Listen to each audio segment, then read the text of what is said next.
if you don't make the video with audio in mind first, that's the difference between, a 14% click-through rate versus, a 2% click-through rate. And a lot of people don't tie those two together, that it matters. It's something that people should be focusing on with a lot of time and energy.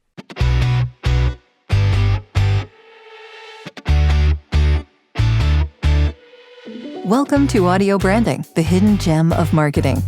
Sound plays a more important role in human behavior and our decision-making than you may realize.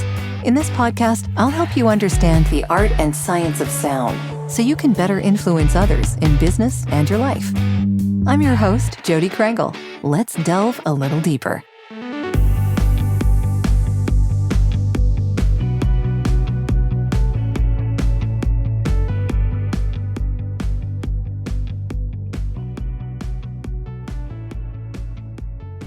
Well, thank you for joining me, Nikolaj. I'm glad that we managed to make this work.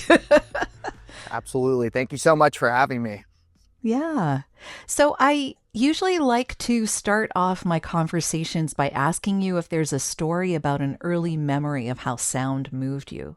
Do you have one of those? Absolutely. My brother was I'm half Danish, hence the name Nikolaj. And he was chosen for a Lego commercial. And there was a big thing with the sounds of the blocks at that time. And they actually had to bring in a mic, and he just hit the blocks over and over to get the sound crumbling.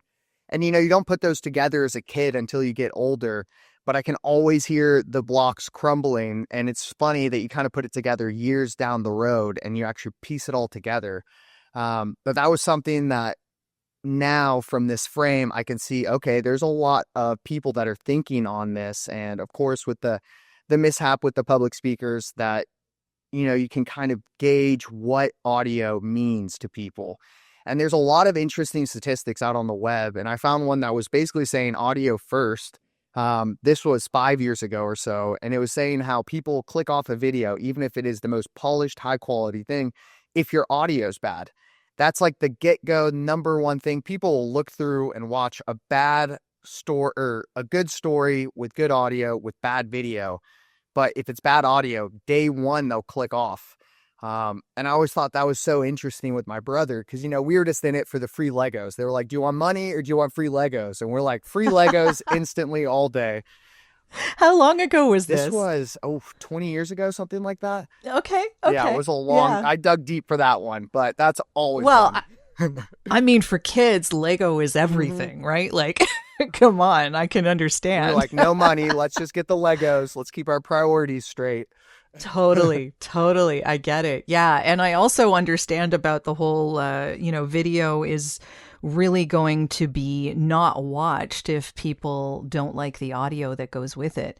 I think also that it's, as you were saying with the speakers, it makes for a higher quality product. Mm-hmm. So it makes them look better if they sound better. Mm-hmm. 100%. So, and there's some productions yeah. they'll come in and they're recording audio from the speakers.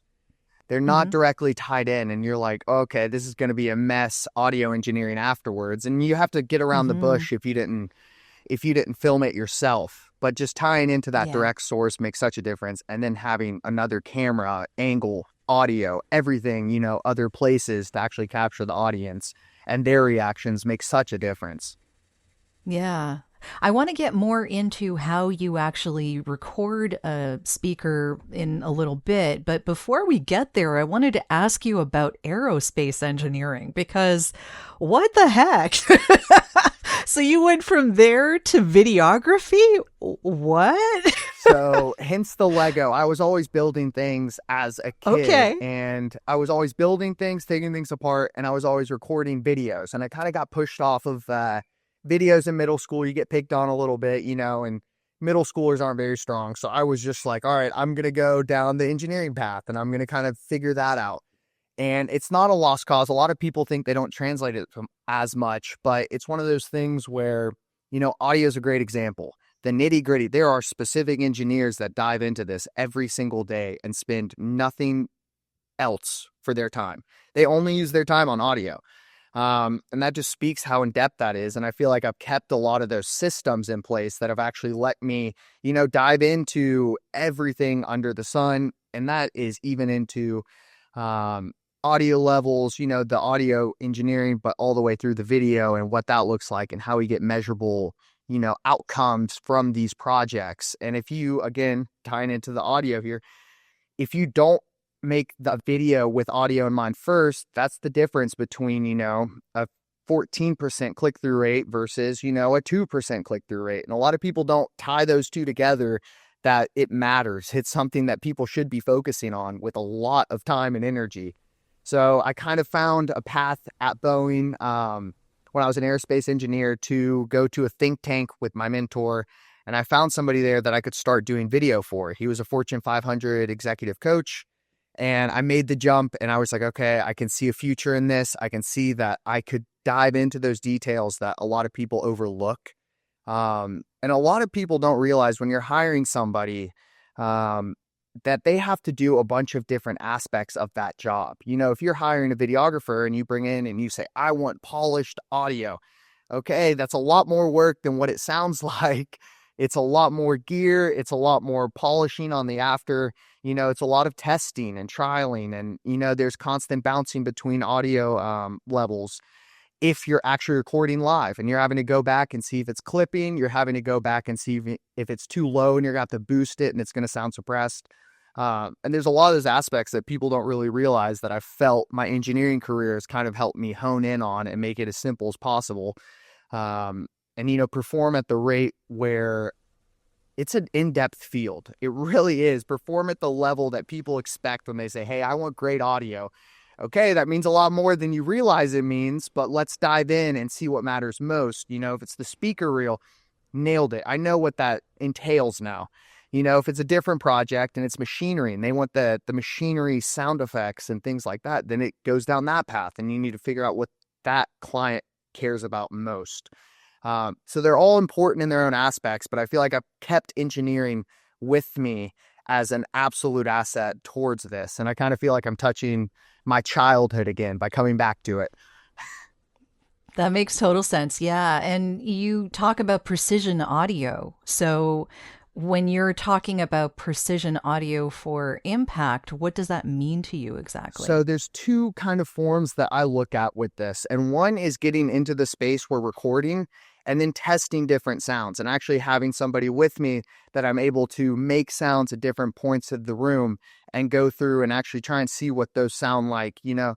If somebody is sitting right next to the mic and they're coughing and you're trying to get all of the audio, your entire audience into it. And this is something that's happened to me as well. You can hear that very, very easily if you're trying to get everyone. So then you start doing zones and you start thinking through how could I capture, a certain set of audience members. And that's one aspect of it. And the other aspect I would find in post-processing when you're actually going through and thinking about the emotion that you're trying to trigger. If it's a huge shift in your story, you want a large reverb, an echo, you want something to come up and hit and clap.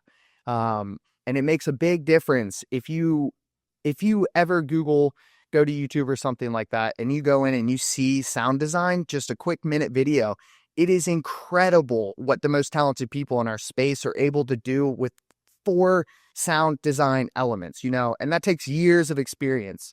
It's kind of like Picasso saying he won't sell his little picture on his napkin because he's taken so much time learning this. And I feel like that directly ties into this because it's really precision. They have to line up perfectly. You need the sounds not to overpower the vocals, the dialogue of the track itself.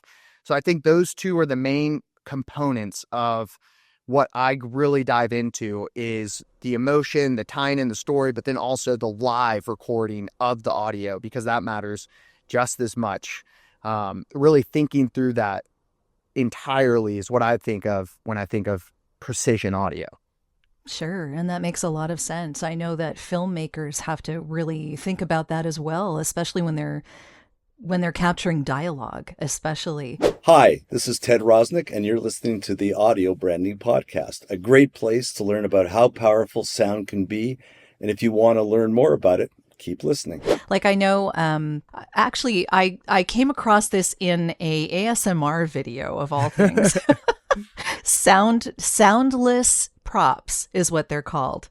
So a paper bag that is made out of different materials, cellophane that looks like cellophane but is not, and doesn't make as much crinkling sounds, this kind of stuff, for sets so that they don't overpower the dialogue.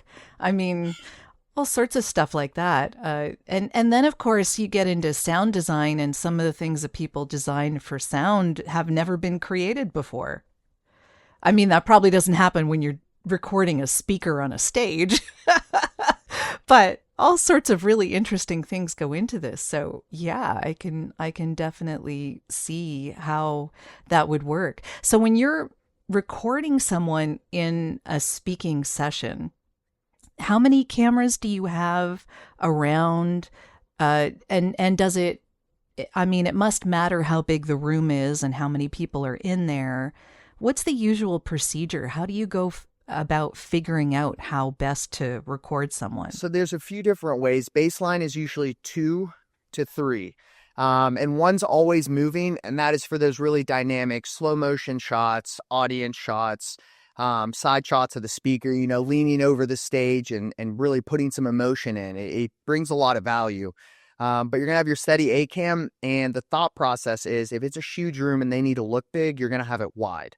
You're going to have a wide shot. You're going to capture everyone there, and then you'll crop in. We shoot at 4K, so we're able to crop in heavily for HD video. And then the kind of other process is if it's a very well-paid speaker, then you're actually going to crop in heavily if it's a bad stage or bad-looking room. And that's something we talked through before we're even there on set. And sometimes it's different where we plan to shoot wide open and then it's just a horribly laid out set. It just looks kind of cheap, and you can tell the room, there's tons of people, but we crop in heavily so that it looks professional and polished. They don't like the backdrop or the step up or things like that. And then you kind of have to do the dance that day and really have that magic come out in terms of thinking beforehand. Because if it's wide open and the speaker says they need to crop in after the fact, of course, it's not as polished if you're cropping in, 10x. And another thing is bringing a second shooter is something for the bigger conferences because you're able to capture more. And then after the fact, we'll actually go and capture testimonials and things like that. And that's really powerful if you have 2 shooters because they're doing it in different locations.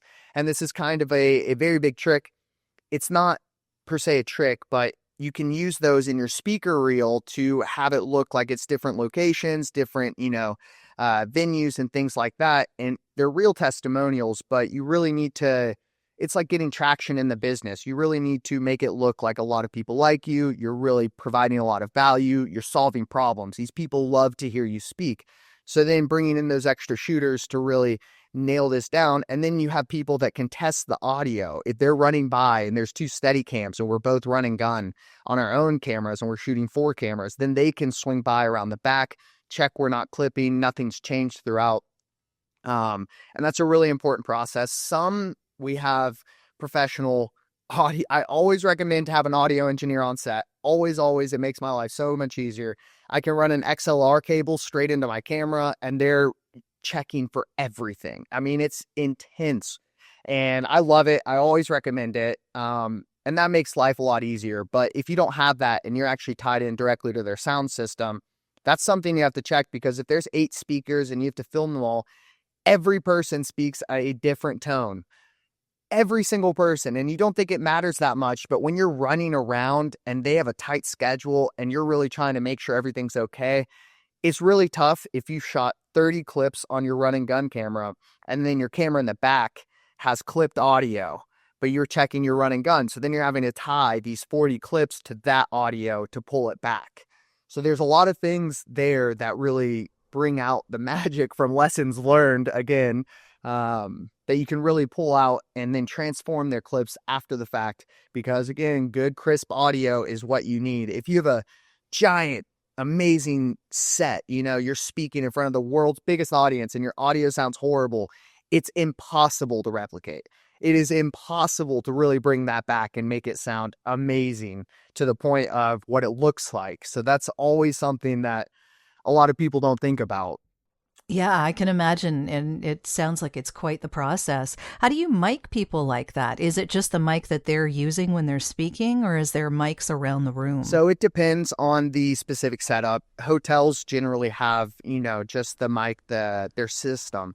And then I will go in and either run a lapel mic underneath their shirts to get my own audio source, or I tie in directly. And usually when I tie in directly, it's I'm controlling it and I have full control, or it's somebody else with a wireless mixer. And it's a full team. And they really are full teams there that are controlling all of this. And it always goes smoother when there's that full team behind me to actually tie everything together. So I always prefer to mic them up with a wireless lapel mic. That's my favorite. Sure. That makes a lot of sense. Yeah. And then you have your own audio as well as the one that they're piping in from the actual hotel or venue. It's not that I don't trust them, but fail safe. Honestly, but I mean, at the same time, they're not all as invested in the sound as you are, right? They just want to make sure that their audience gets to hear what's going on. They're not really thinking about what would happen after that or how good that sound is. Like typical dynamic mics are not all that great, really. Exactly. And it's forever, Yeah. I can't go back, and I'm going to be reusing this over and over. So I always am like, please let me at least talk to them, see what their setup is. Let's dive into it a little bit. They usually get a little annoyed, but it makes a big difference. Yeah, I can imagine. Yeah. Well, that's the end of this episode. Thanks for listening. And if you like what you heard, why not tell a friend about this podcast? It's available in all the usual locations. Until next time.